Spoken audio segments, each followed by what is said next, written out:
Assalamualaikum warahmatullahi wabarakatuh. Saya Kania Septavioni Bangun dengan NPM 2312011347 dan pada kesempatan ini saya bersama dengan Bapak Dito Febrianto SHM selaku dosen Fakultas Hukum yang akan berbagi pengetahuan dengan tema yang berfokus pada proses pembentukan atau pengujian peraturan perundang-undangan. Baik Pak, untuk pertanyaan yang pertama, menurut Bapak, apa saja kendala hukum yang biasanya muncul dalam proses pengujian peraturan perundang-undangan? Problematika hukum yang seringkali muncul terkait dengan pembentukan peraturan perundang-undangan. Yang pertama adalah terkait dengan dualisme. Dualisme terkait dengan lembaga mana yang berhak untuk melakukan pembatalan terhadap aturan hukum tersebut. Karena dalam hal ini berdasarkan ketentuan peraturan perundang-undangan yang dapat dilakukan pembatalan, yang pertama adalah lewat Mahkamah Agung dan yang kedua bisa lewat keputusan Menteri Dalam Negeri apabila ketentuan tersebut, peraturan daerah tersebut dianggap tidak sesuai dengan tata cara pembentukan. Artinya dalam hal ini pembentukan itu mengandung yang namanya cacat formil. Bahwa cacat formil sendiri salah satunya disebabkan karena kurangnya partisipasi publik dalam pembentukan peraturan perundang-undangan. Sedangkan ada juga yang namanya cacat material. Cacat material ini artinya kewenangan peraturan perundang-undangan tersebut, misalnya peraturan daerah itu dibentuk tanpa memiliki dasar hukum yang jelas.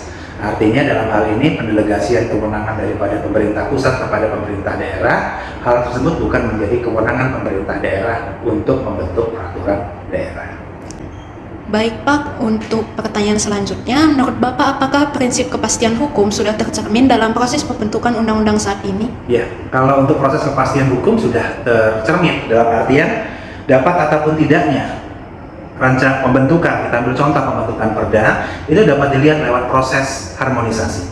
Artinya Kementerian Hukum dalam hal ini Kanwil Hukum Provinsi Lampung akan melihat apakah ketentuan tersebut bertentangan atau tidak dengan ketentuan Undang-Undang Dasar 1945. Kemudian yang kedua dia akan melihat apakah itu menjadi kewenangan.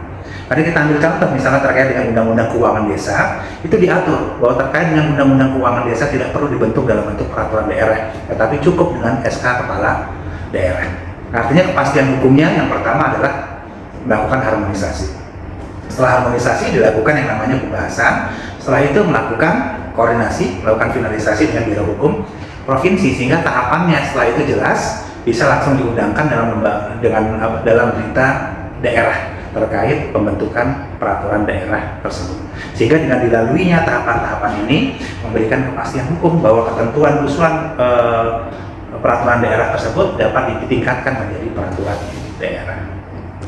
Baik Pak, untuk pertanyaan terakhir, menurut Bapak apa konsekuensinya jika undang-undang dibuat tanpa adanya transparansi dan akuntabilitas yang memadai? Ya, dengan tidak dilibatkannya stakeholder, bahwa dalam hal ini yang namanya pembentukan peraturan daerah, kita ambil contoh, harus memenuhi dua syarat. Yang pertama adalah syarat formil, yang kedua adalah syarat material. Seperti itu. Syarat formil akan dilihat mengenai tahapan pembentukannya sesuai atau tidak. Artinya dalam hal ini terkait dengan syarat formil, bahwa syarat formil itu harus dilalui. Sedangkan syarat material itu dapat dilihat dalam proses harmonisasi apakah dia bertentangan atau tidak dengan ketentuan peraturan perundang-undangan yang lebih tinggi. Sehingga perlibatan partisipasi masyarakat dilaluinya proses tersebut menjadikan peraturan daerah tersebut memenuhi syarat formil dan juga memenuhi syarat material, di mana diatur dalam ketentuan undang-undang pembentukan peraturan perundang-undangan, sehingga partisipasi masyarakat itu menjadi hal yang penting karena diatur dalam ketentuan undang-undang. Tidak dilibatkan partisipasi masyarakat, tidak lewat sosialisasi kepada masyarakat, menjadikan produk hukum tersebut dapat dilakukan permohonan pembatalan ataupun dapat dilakukan pembatalan baik itu oleh Kementerian Dalam Negeri ataupun lewat putusan Mahkamah Agung. Seperti itu.